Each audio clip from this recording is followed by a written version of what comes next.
Bonjour tout le monde, nouvelle vidéo pour vous expliquer comment installer l'application Lego Spike Prime sur un PC. Donc on va dans son navigateur préféré, on encode Lego Spike Prime App et vous allez directement tomber sur un lien pour aller sur le site de Lego Éducation. On est sur la version américaine mais ça change pas grand chose. On clique sur le lien. Quand on clique sur le lien, il faut bien faire attention à une chose. Là, depuis quelques semaines, voire 2-3 mois, il y a une nouvelle version de Lego Spike, l'application.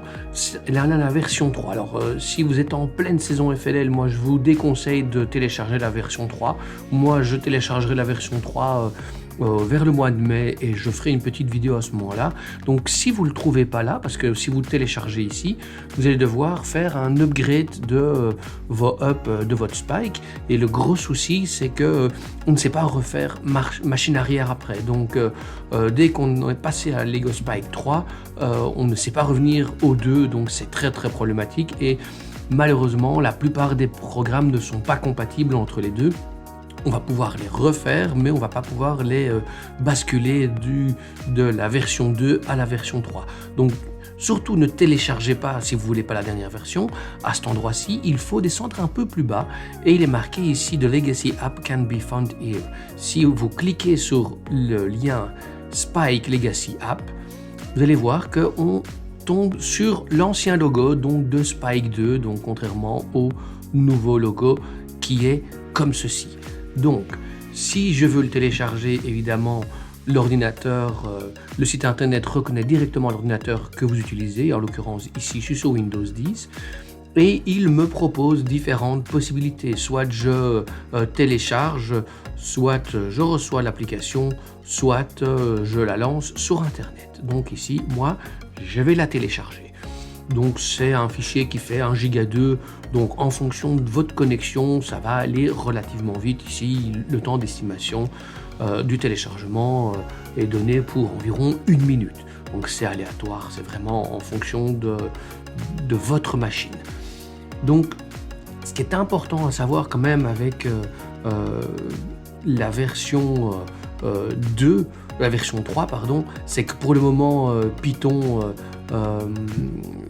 n'est pas encore mis à jour, ça va bientôt arriver et il faut savoir que c'est bien inscrit ici que tous les projets que vous avez fait dans Spike App 2, ils vont pas être compatibles avec Spike App 3 et vice versa, donc ça peut aller dans un sens comme dans l'autre. Donc voilà. Alors, on en est où au niveau du téléchargement? Il me reste encore une petite vingtaine de secondes et puis on va faire l'installation ensemble de ce programme qui est totalement gratuit.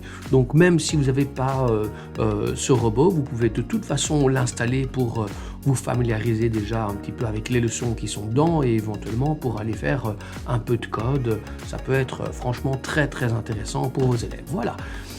Il m'a téléchargé le fichier, je vais cliquer dessus pour l'ouvrir et puis on va l'installer. Donc voilà, j'ai cliqué dessus, il me prépare l'installation à partir de Windows Installer en espérant que je n'ai pas de doublon. Non, j'appuie sur suivant. Ah, j'ai des doublons, j'ai été trop vite.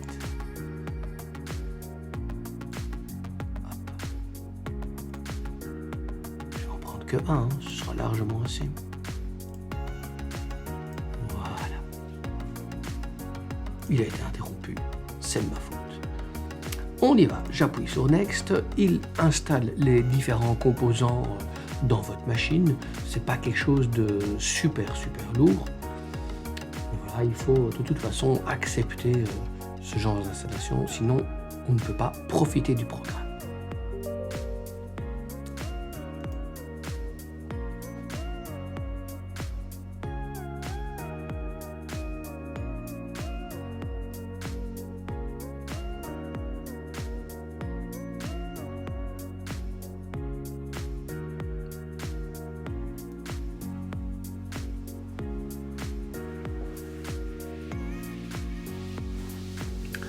Voilà, quand il a terminé, il suffit d'appuyer sur le bouton Finish pour dire que votre installation est terminée. Il est en train de réfléchir, est-ce qu'il va m'ouvrir directement le programme ou je vais aller l'ouvrir moi-même? On va voir ça dans un petit instant. À mon avis, je vais aller l'ouvrir. Donc ici sur le bureau, il m'a installé un petit raccourci pour aller dans Lego Spike.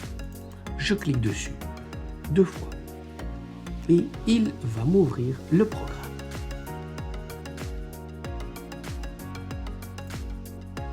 Alors, dans le programme ici, vous voyez, il y a Spike Essentiel qui est pour les plus jeunes et vous avez Spike Prime qui est pour les plus grands. Donc, Essentiel, moi j'utilise milieu de l'école primaire, 3e, 4e primaire, donc c'est 8-9 ans.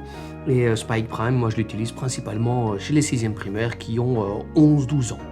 Si j'appuie dessus, vous voyez, pour le moment, il me demande si j'ai la boîte. Ben oui, c'est bon, tout est en anglais. Il me propose aussi de passer directement à l'application la 3. Je lui ai demandé de ne plus me montrer ça et je lui dis que je vais utiliser cette application-ci. Alors évidemment, ça ne m'arrange pas que l'interface soit en anglais, c'est pas très grave. Vous allez en bas à gauche dans Settings, dans les paramètres, et vous pouvez aller changer les langues.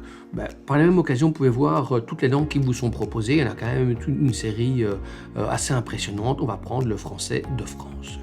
Il relance l'application.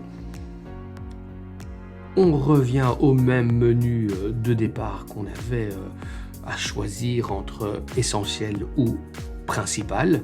On va aller sur principal. De nouveau, il m'affiche, je pense que c'est la dernière fois, c'est parce qu'on vient de changer de langue, on lui dit qu'on va utiliser celle-là.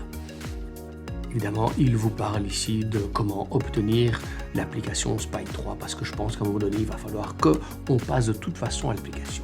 Donc dans l'écran d'accueil, ça c'est la fenêtre de l'écran d'accueil, vous avez vos projets, ici il n'y en a aucun pour le moment, les plans de cours et les instructions de montage, vous avez exactement la même chose sur le côté ici, on peut appuyer sur commencer, c'est un petit tuto qui vous explique comment utiliser la matrice lumineuse, le moteur, le capteur de couleur, capteur de distance, capteur de force et le capteur gyroscopique qui est inclus dans le hub. Dans les cours, vous avez différentes parties, différents chapitres qu'on peut aller parcourir. Dans construire, il vous propose des modèles à construire. Et dans mes projets, évidemment, ce sont tous les projets que j'ai déjà créés. Dans les paramètres, si on veut, dans la partie générale, on a la possibilité de télécharger tous les plans de cours s'ils ne sont pas encore téléchargés. Donc, on va aller vérifier, mais normalement, on va prendre la First Lego League, voilà, tous les plans de cours, ils sont là, à jour convenablement. On a encore la possibilité, si on le désire, toujours à n'importe quel moment dans l'interface du programme, d'appuyer sur le petit logo Spike principal là en haut et de basculer très facilement dans Spike Essentiel. Donc c'est l'upgrade en fait, la nouvelle version de Lego WeDo 2.0. Un petit peu différent, mais quand même super intéressant. Voilà, j'espère que cette petite vidéo vous aura aidé à installer Lego Spike, la version 2 sur un PC. Vous voyez, c'est pas quelque chose de très compliqué. Merci à vous.